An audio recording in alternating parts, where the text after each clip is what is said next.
उस रात के बाद आदित्य ने खुद को समझाने की बहुत कोशिश की। वो बार बार अपने आप से कह रहा था कि जो कुछ उसने देखा था वो सिर्फ उसका भ्रम था। शायद पुराने घाव फिर से हरे हो गए थे। शायद नैना की यादें उसके दिमाग के साथ खेल रही थीं। लेकिन अगले कुछ दिनों में जो घटनाएं होने लगी, उन्होंने उसकी ये सोच पूरी तरह बदल दी। क्योंकि अब डर सिर्फ उसके दिमाग में नहीं था, वो उसके आसपास मौजूद था, हर पल, हर जगह। और हर गुजरते दिन के साथ वो और करीब आता जा रहा था। अगली सुबह आदित्य की आंख देर से खुली। रात भर उसे ठीक से नींद नहीं आई थी। वो बिस्तर से उठा और कमरे की खिड़की खोली। ठंडी हवा का झोंका अंदर आया, लेकिन उसी समय उसकी नजर खिड़की के बाहर जमीन पर गई। वहां गीली मिट्टी पर पैरों के निशान बने हुए थे, छोटे छोटे पैरों के निशान, जैसे किसी औरत ने नंगे पैर रात भर उसके घर के चारों तरफ चक्कर लगाए हों। आदित्य का दिल धड़कने लगा, क्योंकि रात में बारिश हुई थी और निशान बिल्कुल ताजा लग रहे थे। वो जल्दी से बाहर गया।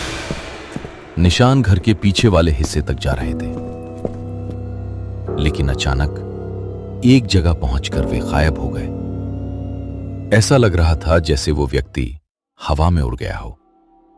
उसने किसी को कुछ नहीं बताया, लेकिन उसके मन का डर अब बढ़ने लगा था। उसी शाम रोहित के घर मेहंदी की रस्म थी। पूरा गांव इकट्ठा हुआ था। ढोलक की आवाज, हंसी मजाक, गीत संगीत, चारों तरफ खुशी का माहौल था। लेकिन आदित्य का ध्यान बार बार भीड़ में खड़ी एक लड़की पर जा रहा था। लाल कपड़े, झुका हुआ सिर, लंबे बाल। वो दूर खड़ी लगातार उसकी तरफ देख रही थी। जब भी आदित्य उसकी तरफ बढ़ता, वो भीड़ में गायब हो जाती। क्या ये वही है? कुछ देर बाद उसने फिर उसे देखा। इस बार वो घर की छत पर खड़ी थी। हवा में उसका घूंघट लहरा रहा था। लेकिन अगले ही पल जब आदित्य ने दोबारा ऊपर देखा, छत खाली थी। उस रात पहली बार आदित्य को लगा कि कोई उसका पीछा कर रहा है। लगभग 11 बजे वो अकेला घर लौट रहा था। गांव की गलियां लगभग सुनसान थी। दूर कहीं कुत्तों के भौंकने की आवाज आ रही थी। आसमान में बादल छाए हुए थे। तभी उसे अपने पीछे किसी के चलने की आवाज सुनाई दी। आदित्य रुक गया। आवाज भी रुक गई। उसने पीछे मुड़कर देखा। गली पूरी तरह खाली थी। वो फिर चलने लगा। कुछ कदम बाद आवाज दोबारा आने लगी। इस बार और करीब, जैसे कोई उसके पीछे सिर्फ कुछ ही कदम की दूरी पर चल रहा हो। आदित्य तेजी से मुड़ा, लेकिन वहां कोई नहीं था। उसके माथे पर पसीना आ गया। वो लगभग दौड़ते हुए घर पहुंचा और दरवाजा बंद कर लिया। लेकिन असली डर अभी शुरू हुआ था। रात के करीब 2 बजे अचानक उसकी नींद खुल गई। कमरे में अजीब सी ठंड फैल चुकी थी। इतनी ठंड कि उसकी सांसों से धुंध निकल रही थी। आदित्य धीरे धीरे उठकर बैठ गया और तभी उसे महसूस हुआ कि कमरे में कोई और भी मौजूद है। कोई जो अंधेरे में खड़ा उसे देख रहा था। उसका दिल तेजी से धड़कने लगा। उसने मोबाइल की टॉर्च ऑन की। कमरा खाली था, लेकिन तभी अलमारी के अंदर से किसी के रोने की आवाज आई। धीमी, दर्द भरी औरत की आवाज। मुझे बचा लो। आदित्य का पूरा शरीर कांप उठा। मुझे बहुत दर्द हो रहा है। वो धीरे धीरे अलमारी की तरफ बढ़ा। उसके हाथ कांप रहे थे। उसने अलमारी का हैंडल पकड़ा और झटके से दरवाजा खोल दिया।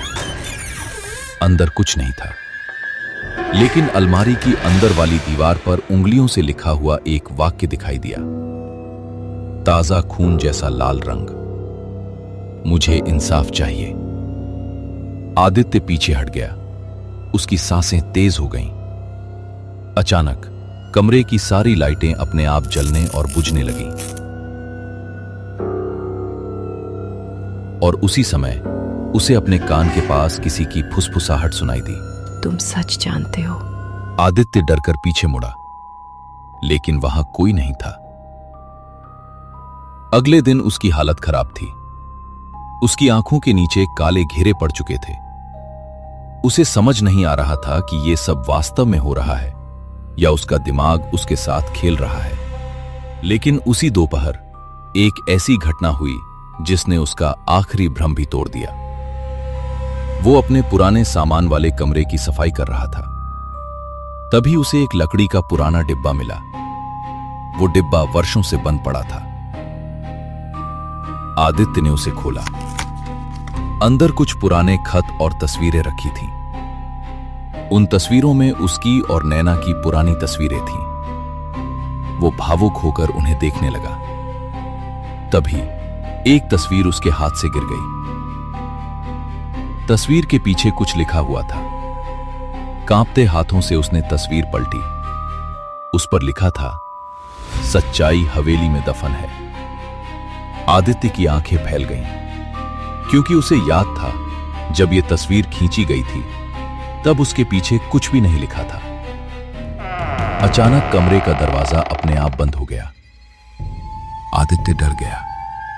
उसने तुरंत दरवाजा खोलने की कोशिश की, लेकिन दरवाजा नहीं खुला। उसी समय कमरे के कोने में रखे पुराने आईने में एक परछाई दिखाई दी। लाल जोड़े में खड़ी एक दुल्हन। इस बार उसका चेहरा साफ दिखाई दे रिगारता था। वो नैना थी। उसकी आंखों में आंसू थे, लेकिन उसके चेहरे पर गुस्सा भी था। उसने धीरे धीरे अपना हाथ उठाया और हवेली की दिशा में इशारा किया। फिर अचानक आईना जोर से टूट गया। कांच के टुकड़े पूरे कमरे में बिखर गए और जब आदित्य ने दोबारा ऊपर देखा, परछाई गायब हो चुकी थी। अब आदित्य समझ चुका था कि यह कोई साधारण संयोग नहीं था। कोई शक्ति लगातार उसे एक ही जगह की तरफ धकेल रही थी। पुरानी हवेली, वही हवेली जहां 5 साल पहले नैना की लाश मिली थी। वही हवेली जिसके बारे में गांव वाले आज भी बात करने से डरते थे। और शायद वहीं छिपा था वो सच जो किसी को भी बर्बाद कर सकता था। अब तक आदित्य खुद को यही समझाता रहा था कि शायद उसका दिमाग उसके साथ खेल रहा है। शायद नैना की यादें ही उसे बार बार डराने लगी थीं। लेकिन आईने में नैना की परछाई देखने के बाद उसके पास खुद को झूठ बोलने का कोई कारण नहीं बचा था। कुछ तो था जो लगातार उसे पुरानी हवेली की तरफ बुला रहा था। कुछ ऐसा जो 5 साल पहले अंधेरे में दफन हो गया था और अब वो फिर से जिंदा होना चाहता था। उस रात आदित्य बिस्तर पर लेटा रहा, लेकिन उसकी आंखों में नींद का नामो निशान नहीं था। कमरे में लगी घड़ी की टिक टिक साफ सुनाई दे रही थी। हर गुजरता सेकंड उसकी बेचैनी बढ़ा रहा था। बार बार उसके कानों में वही शब्द गूंज रहे थे, सच्चाई हवेली में दफन है। अचानक खिड़की अपने आप खुल गई। ठंडी हवा का तेज झोंका कमरे में भर गया। टेबल पर रखी नैना की पुरानी तस्वीर जमीन पर गिर गई। आदित्य झुककर उसे उठाने लगा, लेकिन जैसे ही उसने तस्वीर हाथ में ली, उसे लगा कि तस्वीर में नैना मुस्कुरा नहीं रही, बल्कि उसे घूर रही है। उसने डर कर तस्वीर वापस रख दी। सुबह होने तक आदित्य एक फैसला कर चुका था, अब वो भागेगा नहीं। अगर इस डर का अंत करना है तो उसे सच तक पहुंचना ही होगा। सबसे पहले वो गांव के सबसे बुजुर्ग आदमी रघुनाथ बाबा के पास पहुंचा। गांव में कहा जाता था कि रघुनाथ बाबा ने 3 पीढ़ियां देखी हैं। उन्होंने इस गांव की हर खुशी, हर मौत और हर रहस्य अपनी आंखों से देखा है। बाबा अपने पुराने कच्चे घर के बाहर नीम के पेड़ के नीचे बैठे थे। उनके हाथ में तुलसी की माला थी, लेकिन आज उनकी उंगलियां भी कांप रही थीं। जैसे उन्हें पहले से पता हो कि आदित्य किस लिए आया है। आ गया तू। आदित्य ठिठक गया। आपको कैसे पता कि मैं आने वाला हूं? बाबा ने उसकी आंखों में देखा, फिर धीमी आवाज में बोले, जब मरे हुए इंसाफ मांगते हैं तो जिंदा लोगों को खुद उनके पास आना पड़ता है। आदित्य के शरीर में सिहरन दौड़ गई। बाबा, मैं नैना के बारे में सब कुछ जानना चाहता हूं। ये नाम सुनते ही बाबा की आंखों में डर उतर आया। उन्होंने तुरंत घर का दरवाजा बंद किया, चारों तरफ नजर दौड़ाई, फिर आदित्य को अंदर ले गए। कमरे में धूप बत्ती की खुशबू फैली हुई थी।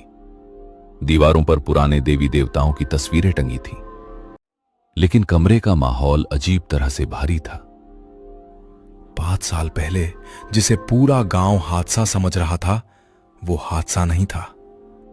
तो फिर क्या था? बाबा जवाब देने ही वाले थे कि अचानक पूरे कमरे की लाइट एक साथ बुझ गई। दरवाजा अपने आप बंद हो गया और खिड़की जोर जोर से हिलने लगी। बाबा ने कांपते हुए अपनी माला कसकर पकड़ ली। वो यही है। कुछ सेकंड बाद सब कुछ शांत हो गया, लेकिन अब बाबा के चेहरे पर साफ डर दिखाई दे रहा था। उन्होंने धीरे से कहा, अगर सच जानना है तो पुरानी हवेली के पीछे वाले सूखे कुएं तक जाना, लेकिन याद रखना, जो भी मिलेगा उसके बाद तेरी जिंदगी पहले जैसी नहीं रहेगी। आदित्य बिना एक पल गंवाए हवेली की तरफ निकल पड़ा। दोपहर होने के बावजूद हवेली के आसपास अजीब सन्नाटा था। कोई पक्षी तक नहीं चहचहा रहा था, जैसे पूरा इलाका सांस रोके किसी का इंतजार कर रहा हो। मुख्य दरवाजा हल्का सा खुला हुआ था। आदित्य ने उसे धक्का दिया। दरवाजा धीरे धीरे चरमराता हुआ खुला। अंदर धूल की मोटी परत जमी थी। मकड़ी के जाले हर कोने में फैले हुए थे। दीवारों पर पुराने खून जैसे काले धब्बे दिखाई दे रहे थे। अचानक ऊपर से किसी चीज के गिरने की आवाज आई। आदित्य टॉर्च लेकर सीढ़ियां चढ़ने लगा। हर कदम के साथ लकड़ी चरमराती। ऐसा लगता था कि पूरी हवेली जिंदा है। ऊपर पहुंचते ही उसे एक कमरा खुला हुआ दिखाई दिया। दरवाजा हवा के बिना भी धीरे धीरे हिल रहा था। कमरे के अंदर एक टूटा हुआ ड्रेसिंग टेबल रखा था। उसके सामने धूल से ढका आईना था। आदित्य जैसे ही आईने के पास पहुंचा, उसे आईने में अपने पीछे एक लाल जोड़े वाली लड़की दिखाई दी। वो तुरंत पलटा, लेकिन पीछे कोई नहीं था। जब उसने दोबारा आईने की तरफ देखा, वहां सिर्फ उसकी परछाई थी। डर के बावजूद वो हवेली के पीछे बने सूखे कुएं तक पहुंचा। कुएं के आसपास की मिट्टी किसी ने हाल ही में खोदी हुई लग रही थी, जैसे कोई कुछ ढूंढ रहा हो या कुछ छिपाकर गया हो। तभी उसकी नजर मिट्टी में आधे दबे एक चांदी के पायल पर पड़ी। उसने उसे उठाया। यह वही पायल था जो उसने वर्षों पहले नैना को दिया था। उसकी आंखें नम हो गईं। नैना? उसी समय कुएं के अंदर से किसी औरत के रोने की आवाज आई। आदित्य ने टॉर्च नीचे डाली। अंदर सिर्फ अंधेरा था, लेकिन आवाज साफ सुनाई दे रही थी। काफी मेहनत के बाद वो रस्सी के सहारे नीचे उतरा। नीचे एक पुरानी लकड़ी की पेटी रखी थी। पेटी पर मोटी धूल जमी थी, जैसे उसे वर्षों से किसी ने छुआ ना हो। उसने पेटी खोली। अंदर पुरानी तस्वीरें, कुछ सरकारी कागज और नैना की डायरी रखी थी। नैना ने लिखा था, अगर ये डायरी किसी के हाथ लगे तो समझ लेना कि मैं सच बताने की कोशिश करते हुए मारी गई हूँ। मुझ पर भरोसा मत करना, क्योंकि मेरे आसपास मौजूद हर चेहरा वैसा नहीं है जैसा दिखाई देता है। जिस पर सबसे ज्यादा भरोसा है, शायद वही सबसे बड़ा झूठ बोल रहा है। डायरी के आखिरी पन्नों तक पहुंचते पहुंचते उसकी सांसें तेज हो चुकी थी। वहां सिर्फ एक नाम लिखा था, रोहित। उसका दिल जैसे धड़कना भूल गया। उसी पल कुएं की दीवारों से किसी के हंसने की आवाज गूंज उठी और पीछे अंधेरे में लाल जोड़े में खड़ी नैना की आत्मा दिखाई दी। इस बार उसने सिर्फ एक बात कही, रोहित से सावधान रहना। ये कहकर वो धुएं की तरह हवा में गायब हो गई। आदित्य नहीं जानता था कि वो जो सच खोज रहा है वो सिर्फ नैना की मौत का रहस्य नहीं है, बल्कि उस रहस्य से जुड़े लोग अभी भी जिंदा हैं और उनमें से एक उसके बेहद करीब है। लेकिन नैना की डायरी में रोहित का नाम क्यों लिखा था? क्या रोहित इस रहस्य का हिस्सा था या फिर वो भी इस कहानी का एक शिकार बनने वाला है? इन सभी सवालों के जवाब मिलेंगे दुल्हन पार्ट 3 में। अगर आप इस रहस्य का सच जानना चाहते हैं तो अभी चैनल को सब्सक्राइब करके बेल आइकन जरूर दबा दें ताकि दुल्हन पार्ट 3 आते ही सबसे पहले आपको उसका नोटिफिकेशन मिले। वीडियो पसंद आई हो तो लाइक करें, कमेंट में अपनी थियरी जरूर बताएं और मिलते हैं दुल्हन पार्ट 3 में।